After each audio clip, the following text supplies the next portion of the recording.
sita sita ya Ogoni sita ile gira konyo weazia beno beno beno ya Ogoni beno ile gira konyo weazia. 1995,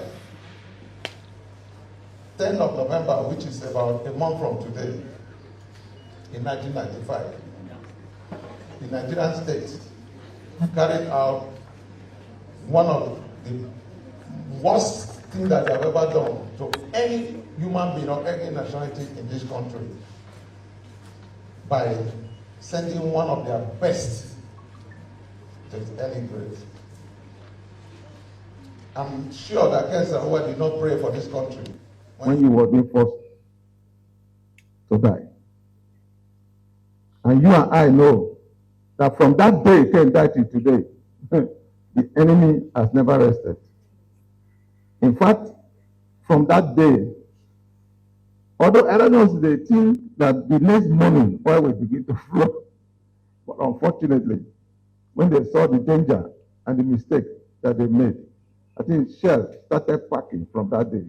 Well, you know about the investment in the open, but I think they started packing from that moment.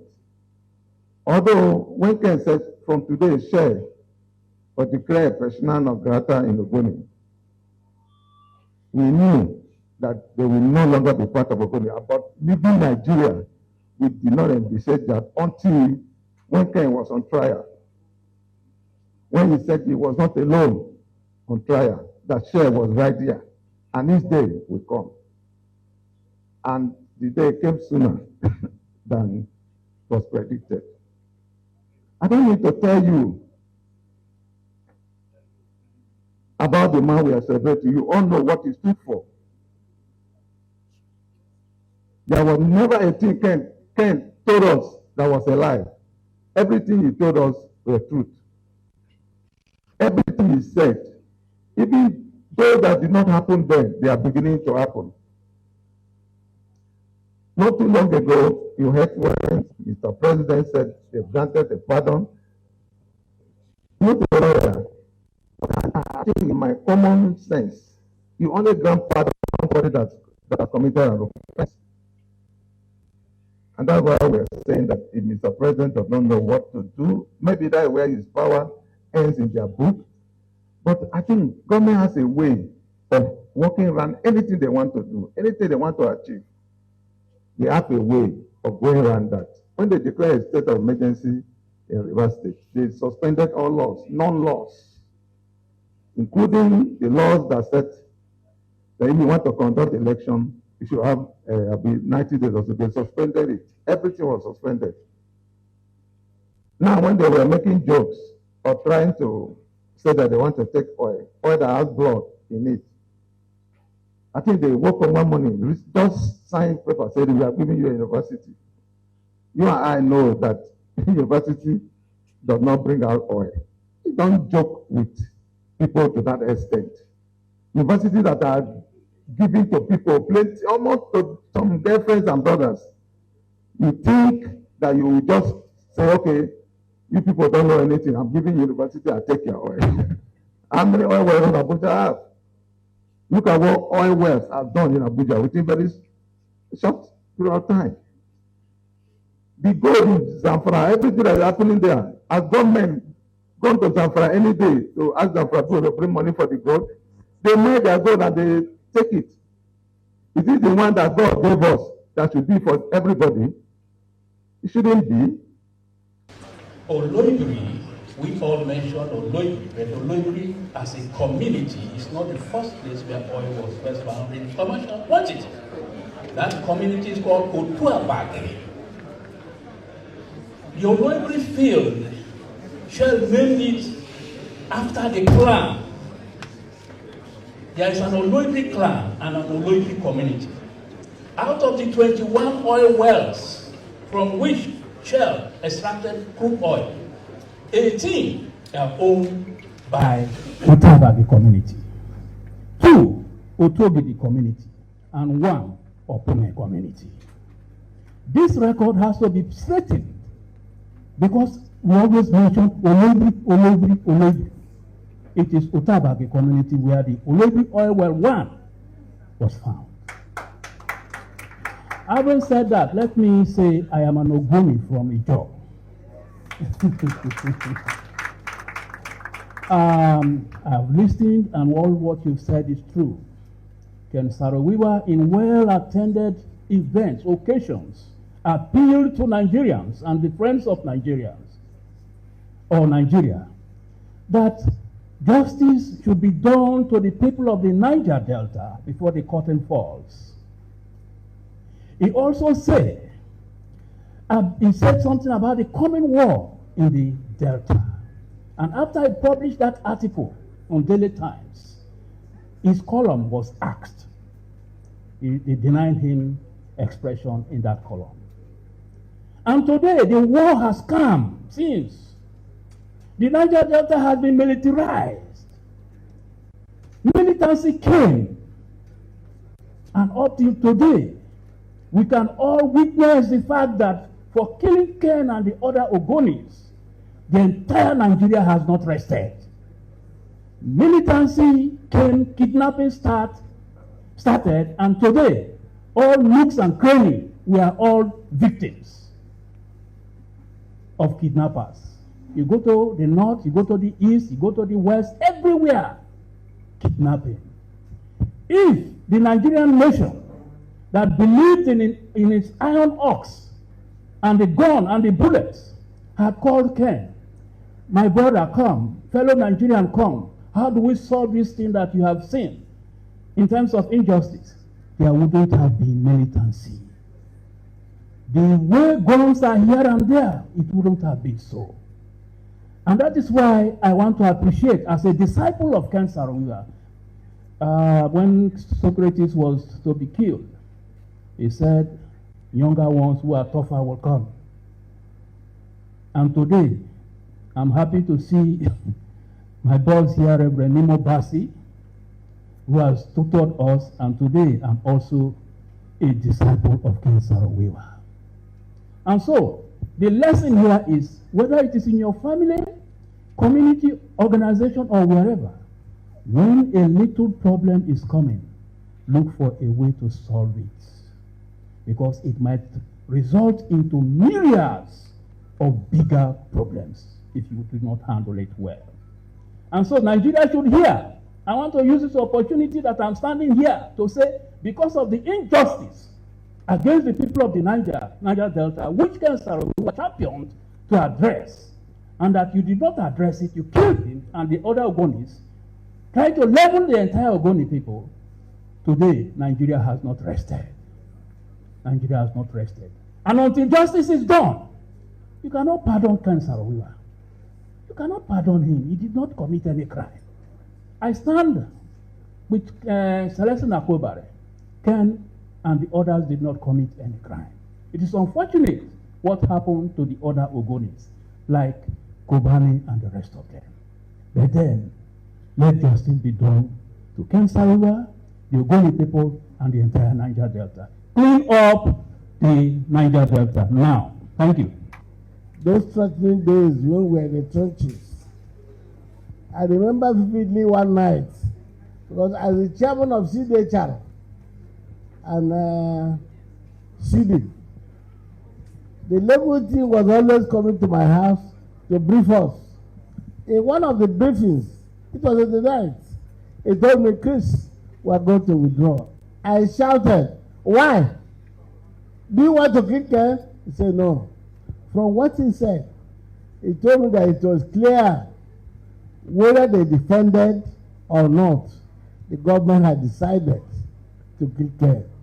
So staying there will give legitimacy to their plan to kill Ken. I didn't sleep that day. I'm sure, as he mentioned here, all of us were worried.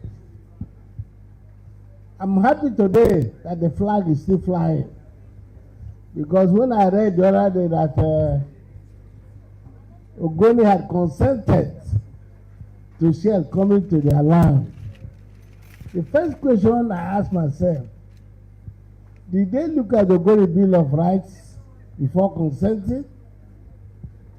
that Ken has been pardoned. Did he commit any offense? Like Femi mentioned, that day, Ken was in Ogoni land, and they just called him that he should go back. There was a crisis in Ogoni land. So let him meet the national president to him. Why don't you go to my house and have a breakfast? The security did not allow that. Only in the evening, the governor made an announcement that some Ogoni chiefs had been killed, and it was masterminded by Ken Saro-Wiwa and his small organization. The rest is now history. Now, going to the point, what happened was the manipulation of the Nigerian state that does not allow any opposition to their zeal, to their entrenched interest for punitive accumulation of wealth. So any attempt by any group, no matter how highly placed, it's like you are going to move against a moving train. And that was how Ken and his group were seen. That was how they were judged. Sometime in the early 1990s, Ken called me because as the chairman of CDC, as I said, CDHR, we were communicating. He gave me his upstairs as an office. I am Professor Lucky. We were seeing him. Yes, at Agri Road. He said, Chris, I think it was more than 50 then. I want to retire. So why do you want to retire? I want to give to the younger generation. Who are the younger generation? He mentioned Lady Mite and one Baraka. I've not seen that Baraka for a long time, except that he was at the University of Port Harcourt. He read political science. He also told me that his dream is to see that in every newspaper published in Nigeria, Ogoni name is mentioned. Either you are praising Ogoni or you are praising Ogoni. In that case, Ogoni is mentioned. And that brings me to a question. He had focus. He had vision. And as a man of humor, he had internalized, his thought was to internalize the joke, the sufferings, the pain of Ogoni people into the consciousness of the global community. And that was why he became the vice president of United Nations, all represented people of the world. I led some Equatorial youths to meet him that we Equatorial ethnic nationality will want to become a member. He gladly consented, but he told us it will cost money. We didn't actualize that dream until he died. What are we going to say again to maintain his legacy? Ken had already maintained, dug the foundation for his legacy when he said, as his allocutus, this is a dark day for Africa. And we're feeling the pain up to now. You remember, as Femi said, when Nelson Mandela discovered that Ken had been killed, he called Abacha a thoughtless leader. For Ken Saro-Wiwa, who is always seen as a bastion of pacifism, to make that statement to a military head of state means that that was the end of authoritarianism. What we are doing today is to sustain his energy. I'm happy too that what is happening today demonstrates clearly that not Ogoni people have agreed for Shell to go back. Have they cleaned the environment? Have they paid compensation to those people killed by Okutimo? Who told us that there are 100 ways to kill a human being? He had just experimented on 20 and the Ogoni people are crying. Has there been any official apology? My reaction is I will continue to fight. As I told them the other day, Ogoni has become the fulcrum of human rights defense, environmental defense, protection, not only in Rivers State, but in Nigeria. Any attempt to withdraw, it means you are causing what I mean a suicide, not only to Rivers people, but to Nigeria. Carry the flag flying, and all of us will follow you. Like Femi has said, anything it will cause us to make sure that his dreams, his vision, and all he labored for are protected. There are many people here that are ready to even lay down their lives, because it was not fight only for Ogoni people. You remember, after the publication of Ogoni Bill of Rights, there was an avalanche of groups writing their own declarations. I remember a Kure Rescue Charter. We got our inspiration from Ogoni Bill of Rights. I also remember the declaration from the job people, the Akalaka Declaration. They all derived their inspiration from that. So why do we do that effort? History and posterity will not judge us right.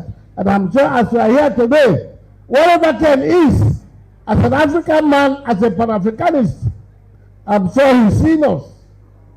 And he's happy. My debts, my struggles will not go in vain.